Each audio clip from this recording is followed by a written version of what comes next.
Olhei pro microfone.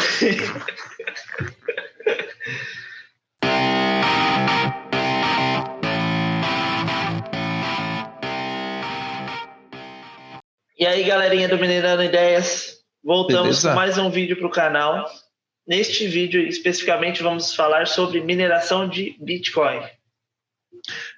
A gente está prometendo já faz um tempo um vídeo específico sobre mineração, detalhando um pouco mais esse processo. Então, se vocês não viram o outro vídeo sobre blockchain, sobre introdução de Bitcoin, é importante, antes de vocês verem esse vídeo, assistir esse vídeo. A gente vai colocar o linkzinho aqui em cima, se vocês quiserem ver. Não sei se é desse lado ou desse, enfim. Tem um linkzinho aqui em cima. Aqui na tela. Vai estar em algum lugar aqui em cima. E se você vê esse vídeo antes de assistir esse vídeo aqui, porque ele vai ter alguns conceitos nele que, se vocês não entenderem a parte de blockchain e tal, pode ficar um pouco confuso. A gente preparou uma animaçãozinha explicando alguns detalhes sobre a mineração, um pouco mais, uma visão um pouco mais geral, mas também já contemplando alguns detalhamentos aí, dando uma pincelada em cima de alguns conceitos que a gente vai detalhar um pouco mais para frente, nesse mesmo vídeo aqui, depois da animação. Então, eu espero que vocês curtam a animaçãozinha que a gente preparou, nos explicando essas partes, e a gente já volta. Como vimos anteriormente, a mineração é responsável pelo processamento das transações de Bitcoin, e esses mineradores são recompensados com Bitcoin como forma de incentivo. Mas, como exatamente todo esse processo de mineração funciona? Desde que o Bitcoin foi criado por Satoshi Nakamoto, já estava previsto que a mineração deveria ocorrer através de um processo chamado Proof of Work, ou prova de trabalho. Isso quer dizer que, para que um minerador possa adicionar um bloco na rede, ele precisa provar que trabalhou para processar as transações, resolvendo um problema matemático. Na prática, a forma como tudo ocorre é a seguinte. Quando uma pessoa faz uma transferência de Bitcoin, a informação referente a essa transação é espalhada pela rede e o registro dessa transferência é adicionado no Memory Pool, também chamado de mempool. O mempool é como uma sala de espera, onde todas as transações ficam aguardando a sua vez para serem processadas pelos mineradores. Então, quando você fizer uma transferência de Bitcoin, e ela demorar um pouco para ser confirmada, é porque ela vai estar aguardando no mempool para ser processada e confirmada. Os mineradores pegam essas informações do mempool e iniciam a montagem de um bloco, que deve ter aproximadamente 1 megabyte de tamanho. O minerador também precisa resolver um problema matemático, para conseguir provar que ele realmente trabalhou nesse bloco e ser recompensado com Bitcoin. O resultado deste problema matemático é chamado de hash. E a única forma do minerador descobrir o hash do bloco é através de bilhões de cálculos por segundo. O minerador que descobre primeiro a hash é o vencedor e ganha o direito de adicionar esse bloco gerado por ele na blockchain. Assim que ele é adicionado, a informação com a numeração deste bloco se espalha pelos mineradores e eles iniciam o próximo bloco. E qual a quantidade de Bitcoin que o vencedor recebe? Quando o Bitcoin foi criado em 2009, o valor da recompensa pela mineração era de 50 Bitcoin a cada bloco minerado. Hoje esta recompensa está em torno de 6 Bitcoin por bloco. Mas, por que este valor vem caindo? Ele vem caindo, pois a cada 210 mil blocos gerados, aproximadamente 4 anos, essa recompensa é reduzida pela metade em um processo que é chamado de halving. Isso quer dizer que no ano 2140 não poderão mais ser criadas novas moedas, e o Bitcoin terá atingido seu limite de 21 milhões. Mas, sem recompensas, qual será o incentivo para os mineradores continuarem processando as transações? Quando uma pessoa faz uma transferência de Bitcoin, ela deve pagar uma taxa aos mineradores. O valor pago nessa taxa é decidido pela própria pessoa, e é paga junto com a recompensa de Bitcoin ao minerador que descobrir o hash do bloco primeiro. Como é de se imaginar, as transações pagando maiores taxas são priorizadas pelos mineradores para serem retiradas do mempool e adicionadas aos blocos. Ou seja, em 2140, quando os Bitcoin não forem mais criados, os mineradores serão recompensados somente com essas taxas. E o que aconteceria se fosse adicionado um supercomputador como minerador na rede? Uma das regras principais da mineração de Bitcoin é que um novo bloco deve ser adicionado à blockchain aproximadamente a cada 10 minutos. Caso este tempo esteja muito abaixo ou muito acima desta média, a dificuldade da resolução do hash é alterada automaticamente. Essa dificuldade sempre é ajustada a cada 2016 blocos criados, aproximadamente 2 semanas. Ou seja, caso fosse adicionado um supercomputador à rede de mineração, esse computador conseguiria descobrir o hash de cada bloco muito mais rápido do que os outros concorrentes. Isto faria com que após 2016 blocos, a dificuldade da mineração fosse aumentada consideravelmente, e mesmo esse supercomputador iria demorar aproximadamente 10 minutos para resolver o problema matemático e descobrir o hash dos próximos blocos. Outra forma de aumentar a chance de resolver o problema matemático e descobrir o hash para efetivamente minerar o bloco de Bitcoin é através de pools de mineração. Esses pools de mineração são mineradores trabalhando em conjunto como se fossem um único minerador. Dessa forma, o poder de processamento é aumentado consideravelmente, facilitando a resolução do hash. Uma vez que um pool de mineração descubra o hash e minere um bloco de Bitcoin, a recompensa é repartida entre todos os participantes daquele pool. E o que impede que um minerador mal-intencionado tente adicionar um bloco mentiroso na blockchain sem passar por todo esse processo? Assim que um minerador resolve o hash, esse bloco é propagado pela rede, e todos os participantes validam essas informações para verificar se esse bloco é válido. Caso o bloco não passe nesses testes, ele será rejeitado pela rede e esse minerador mal-intencionado terá gasto tempo e recurso computacional para processar esse bloco malicioso. Já, caso o bloco seja válido, ele será aprovado pelos participantes e será adicionado à blockchain, onde fará parte da história do Bitcoin. E pessoal, beleza? Espero que vocês tenham gostado aí da animaçãozinha. Eu vou só compartilhar minha tela para explicar algumas coisas que podem ter ficado um pouco confusas. Eu sei que foi bastante informação jogada, assim, se você não está muito habituado, pode ficar um pouco complicado. Então, só para ficar um pouco mais fácil esse entendimento.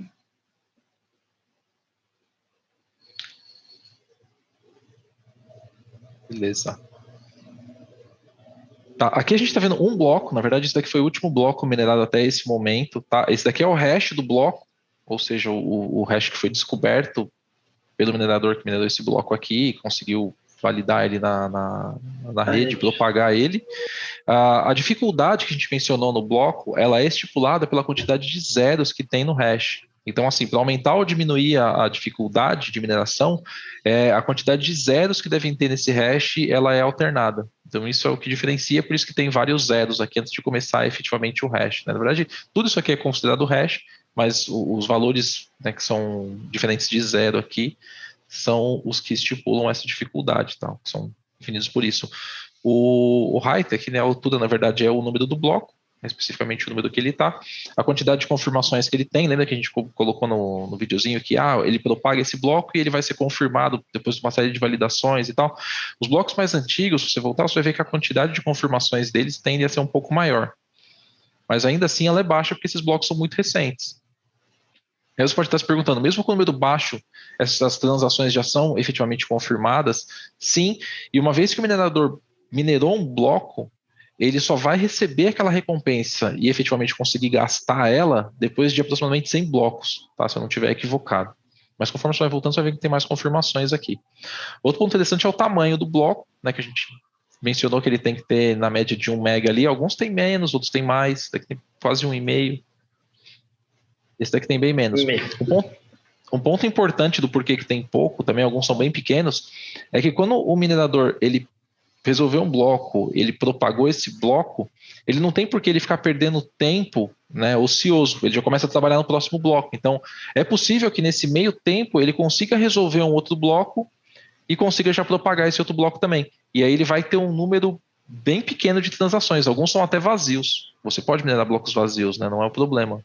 Até porque quando foi criado o Bitcoin lá em 2009 e tal, não tinham transações de Bitcoin acontecendo, né? Então, o primeiro bloco, que é chamado de bloco Gênesis do Bitcoin, ele foi minerado vazio. Ele não tem nenhuma transação, mas ele foi minerado. Acho que é relevante falar disso daí. Isso é legal. Isso é bem interessante. Bem interessante. Significa que você recebe recompensa mesmo se você minerar um bloco vazio. Sim, Isso mostra que quem minerou lá no começo... Aquele ajuste da dificuldade que a gente mencionou também, ele fica mais evidente porque, assim, aquela mudança dos 2016 blocos em que tem um ajuste da dificuldade, ele não é só para o ajuste da dificuldade. Esses 2016 blocos, eles têm um valor significativo para várias outras mudanças que podem acontecer. Então, eu estou aqui com no monitoramento de Taproot. Taproot foi o último soft fork mais importante que teve na blockchain, foi uma atualização recente que teve. A gente vai fazer um vídeo depois detalhando talvez o que é o Taproot, qual que é a modificação efetiva que ela faz, etc. Mas o intuito aqui é mostrar o impacto dos 2016 blocos e a validade que eles têm, tá vendo? Então, nesse caso da Taproot, eles estão acompanhando como é que está a evolução dessa atualização. Então, aqui eles têm os 2016 blocos, que estão mais ou menos as 2 semanas. Esses aqui são os blocos que já foram minerados, os blocos em vermelho são os mineradores que ainda não mineraram esses blocos, né, que não validaram essa transação em Taproot, né, que não validaram o Taproot nesses blocos, e esses daqui são os blocos que ainda faltam, né, porque esse é o famoso consenso que tem que existir na rede, então tem que existir um consenso entre todos os participantes, ou seja, a ideia é que até o final dessas 2 semanas, mais de 90% dos mineradores aprovem o Taproot, né? Aprovem essa atualização aqui e atualizem a plataforma de mineração. Então, se você analisar o primeiro bloco dessa lista aqui, você vai ver que ele já está, o versionamento dele já está aprovando para Taproot. Tá vendo? Então, alguns ainda não foram aprovados 100% por todo mundo. O versionamento dele está antigo ainda, tá vendo? Essa é a diferença da atualização que ocorre aí. Com Taproot, sem Taproot. Importante ter isso. Um outro ponto que a gente citou também é sobre os pools de mineração. Hoje em dia, o que domina a mineração em si são os pools. Então, esse outro site para ver também os blocos da blockchain, e você tem aqui quem que foram os pools de mineração que ganharam, né, nessas resoluções, ou seja, quem que minerou esses blocos aqui.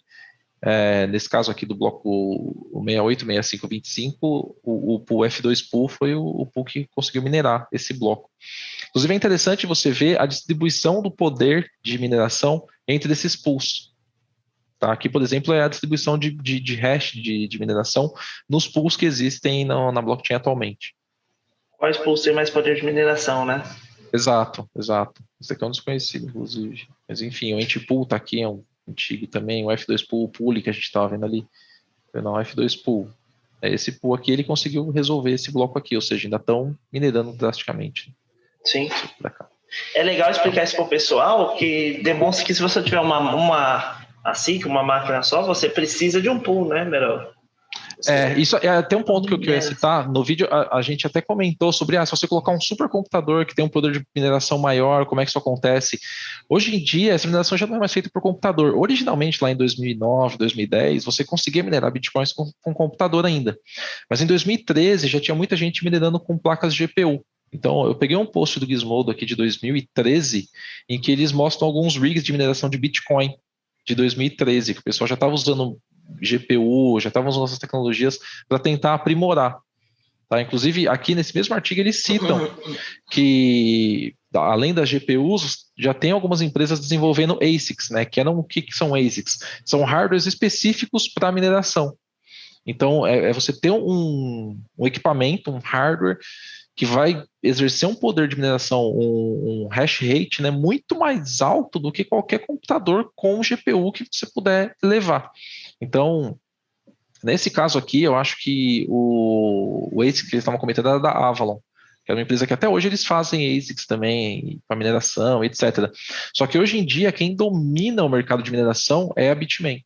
Eles vendem, inclusive, esses né, ASICs de mineração, não é venda a qualquer momento, eles abrem lotes que se esgotam muito rápidos, porque atualmente existem pools de mineração, principalmente na China, que são muito fortes, né, são muito grandes, tem, enfim, centenas e milhares desses mineradores trabalhando em conjunto, e é um poder de processamento muito mais elevado do que foi previsto originalmente, do que era usado originalmente. Eu achei que era importante comentar esses pontos aqui, tá? Melhor, volta uma aba ali, mostra lá as GPUs. Vale explicar para o pessoal que GPU, quando a gente fala de GPU, para quem não entende, são placas de vídeo, tá? Sim. Então, se você não sabe o que é uma GPU, são placas de vídeo. Inicialmente começou com processador, né, Merola? Dava para minerar Bitcoin com processador. Originalmente era no computador, né? Você conseguia com CPU, você tinha como poucas pessoas usavam, né? Poucas pessoas estavam efetivamente na rede, estavam minerando, qualquer valor de mineração, você conseguiria quebrar um bloco ali, você conseguiria validar isso, porque a dificuldade ia ser ajustada até ela ser muito baixa. Aí mais pessoas começaram a colocar computadores mais potentes na rede, a dificuldade começou a ser elevada. Aí começaram a condicionar placas gráficas para fazer esse tipo de processamento, que viram que eles conseguiam com mais agilidade quebrar esses hashes. Então a dificuldade foi de novo aumentada. Né? E essa dificuldade vem sendo aumentada ao longo do tempo por conta disso, né? E nessa foto nós podemos ver aí essa questão que ele fala de rig, né? Tem dezenas de placas de vídeos aqui ligadas em série, validando blocos para receber recompensa. Eu acho que é válido dizer, porque atualmente a mineração de Ethereum, por exemplo, ela é baseada em GPU. Então, muita gente, no passado, principalmente, o pessoal pensava, mas então vamos fazer um ASIC específico para Ethereum e ele vai desbancar a mineração por GPU e tal. Só que isso tem algumas varianças, por quê? O algoritmo do Bitcoin é um SHA-256, né? O algoritmo conhecido como SHA-256. Então, ele é um algoritmo baseado em hash, um algoritmo diferente que você consegue ter um ASIC específico para processar e quebrar essas transações. Com Ethereum, não existe um ASIC específico para quebrar o tipo de algoritmo de Ethereum. O tipo de algoritmo que ele usa é um algoritmo que é muito mais propenso a ser quebrado com placas gráficas. Então, eu acho que vale ficar esse ponto. Quando a gente fala de ASICs, hoje a gente está se referindo mais a Bitcoins. Claro, minera outras moedas, mas ela é mais eficiente para Bitcoin. E existem outras moedas que você pode minerar com outros dispositivos. Você pode minerar com processador, você pode minerar com placa de vídeo, enfim. Sim. Pode falar. Não, é que eu só ia comentar que a Bitmain hoje em dia, o mercado principal delas ainda é a mineração de Bitcoin. Mas no passado eles estavam desenvolvendo também, eles tiveram já outros ASICs específicos para mineração de Litecoin, de outras moedas, tá? Tipo o L3, que era um outro minerador para Litecoin. Hoje se você quer minerar uma moeda, por exemplo, com CPU, que é processador, seria o Monero, né? É que o valor é muito baixo, não paga nem o custo energético. Então, assim, não vale a pena. Mas, para efeito de aprendizado, sou curioso, quero minerar uma vez na vida. Não tem uma placa de vídeo, porque hoje até as placas de vídeo têm um grau de dificuldade. Então, você pega o Monero e consegue minerar. E também existem algumas ferramentas hoje, né, Merola? Que te auxiliam na mineração, não de Bitcoin. Voltando, Bitcoin você só minera com a SIC, né? ASICs, né? Só com ASICs. Não tem como minerar com um GPU, é inviável, porque ela minera muito mais rápido do que qualquer GPU no mercado. Mas tem outras plataformas que te auxiliam. Se você é iniciante e quer minerar uma vez na vida, tem alguns sites aí que te auxiliam a minerar de forma caseira, né? Tem algumas moedas que não tem muito valor, pelo menos por enquanto, que são moedas novas também, então você ainda consegue minerar com CPU, você consegue minerar com GPU, um pouco mais simples, etc. Enfim, tem outras moedas que requerem outros tipos de tecnologia, mas a gente possivelmente vai falar disso em algum outro vídeo mais específico sobre o que minerar, como minerar hoje em dia, etc. Né? A ideia era mais a gente ter uma visão geral mesmo da mineração do Bitcoin, como é que tudo começou, como é que isso funciona e como é que o processo de mineração em si funciona. Porque essa base é a base para praticamente todas as moedas que dependem de mineração, né? Especialmente de Proof of Work, que é o tipo que o Bitcoin e a grande maioria das moedas usam. É isso aí. E quando o pessoal pensa em minerar, eu acho que vem um monte de dúvida na cabeça, porque não entende. O que é mineração? Mineração nada mais é do que um poder computacional resolvendo esses algoritmos, né? Para quebrar um bloco. E é por isso que vem o nome mineração. Exato. É que hoje em dia tem outras coisas também surgindo que são alternativas para o Proof of Work, né? Você pode ter Proof of Stake, por exemplo, você pode ter Proof of Space, né? Que tem algumas moedas que estão usando esse conceito, mas assim, a base disso, né, para não complicar muito, a base da mineração que a gente focou aqui foi o Proof of Work, é um conceito que ainda é usado, né, em grande escala para a maioria das moedas. E mais pra frente a gente entra nos detalhes das outras. Aí eu acho que, pelo menos por enquanto, assim, já tá bom. Pelo menos pra gente validar e ter um entendimento um pouco mais claro sobre mineração. Porque tem várias vertentes que a gente pode entrar. É isso mesmo. Exato. Espero que tenha ficado claro aí, pessoal. Se você gostou, dá um like e se inscreve no canal. Valeu, pessoal. Ativa o sininho de notificação. Valeu.